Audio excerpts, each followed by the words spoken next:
Come on back. There you go. Play. Hey, look. One of those days you can't stay dry, man.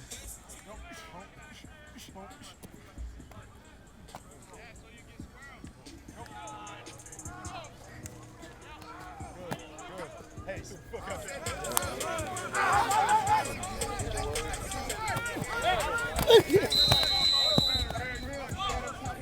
ain't work no job since we met. I'm the reason she lazy. I got some checks and I ain't told they familiar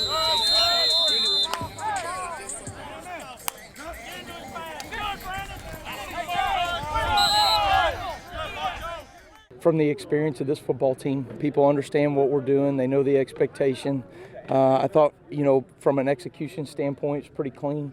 Certainly, I would say probably the hottest practice. I think we looked at the heat index. It was the hottest practice we've had since we've been here, probably since I was here years ago, if I remember correctly, based off of those numbers. So I think the guys are going to have to, they got to adjust to those things. Nothing that you do in the summertime can prepare you for those first couple days of fall camp, but that's what we need to push through. Really pleased with some of the leadership that I'm seeing from our guys, especially the older players that have been in this program. They've taken care of their bodies the right way, and so that they can push just a little bit more than some of these other players, and they're able to lead because of it. And so I think we're in a really good place there. The experience of our team and the culture that is continually built every day, but it's been built over the last 3 years, continues to show up not just on the field but off the field. We had a new staff member last night that asked, hey, this is a mandatory dinner. How many guys are just not going to show up? We don't have those problems here. Everybody's going to show up. How many guys are going to clean and take care of things so that the custodian staff doesn't have to take care of it? That thing was spotless last night after a dinner. So those are the things that I think allow us, because of those little details off the field that are taken care of, allow us to focus in on more of those finer details as coaches. And I think you're seeing just part of leadership is holding people accountable to a standard. And I think we've got more people that understand what the standard is, and they're willing to have those hard conversations to hold people accountable. And I think we're seeing it both on and off the field. You got to come out here with an urgency every single day, but in your mind and the way you're preparing to get this team ready for September 2nd, right? It's just little by little as we get it ready. And so you got to have days like this where you're going to push. There's guys that were dragging at the end of practice, guys that were cramping at the end of practice. They got to do a tremendous job.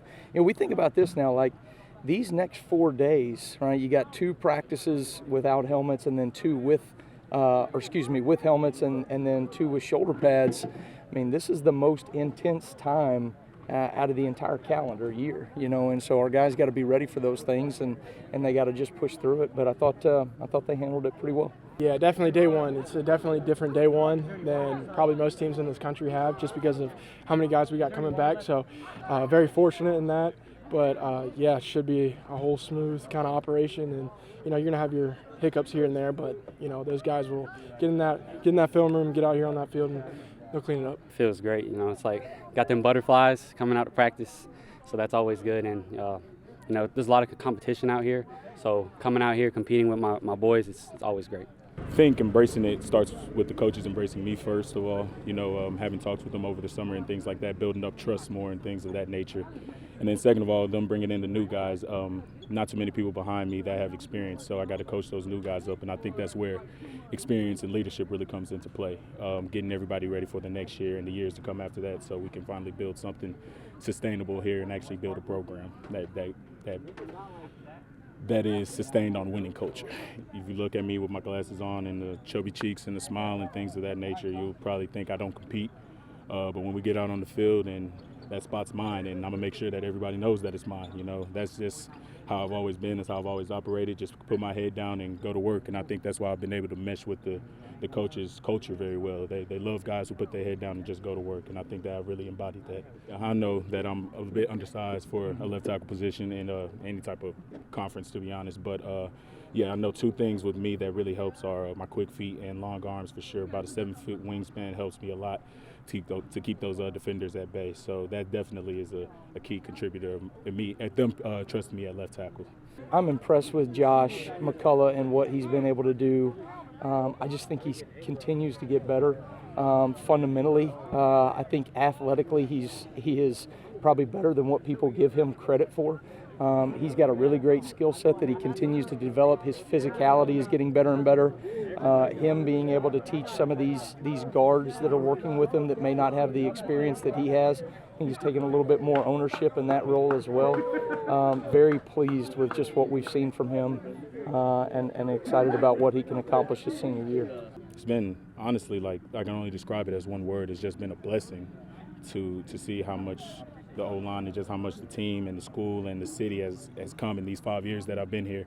If you go back and look at old interviews that I've always done or that I did in the past, I've always said that I wanted to be a part of changing the culture here. And finally being a part of that is just such a blessing to really be a part of that and for future generations to come on. They moved me from inside to Wolf, which we knew that from spring. I got a little bit of work, what little work I could.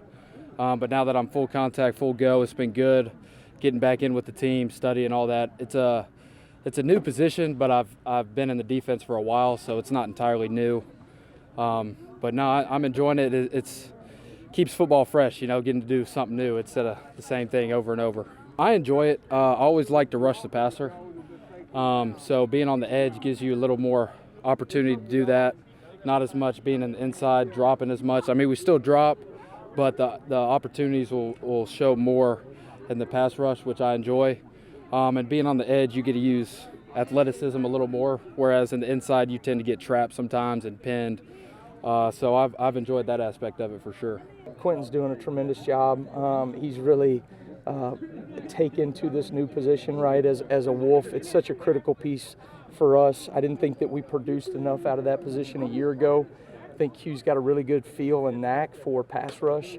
A lot of pass rush comes off a transition in first and second down, and so what I mean from that is recognizing this is not a run play, it's a pass play. He's got a good feel for those things already, and got some natural pass rush skills. And we're going to be pretty aggressive in how we try to create a little bit more havoc in the backfield than what we did a year ago. I thought we did a tremendous job of stopping the run. I thought we did an okay job of creating some havoc in the backfield. We got to do more of those things, and I think Q's going to take us in the right direction there.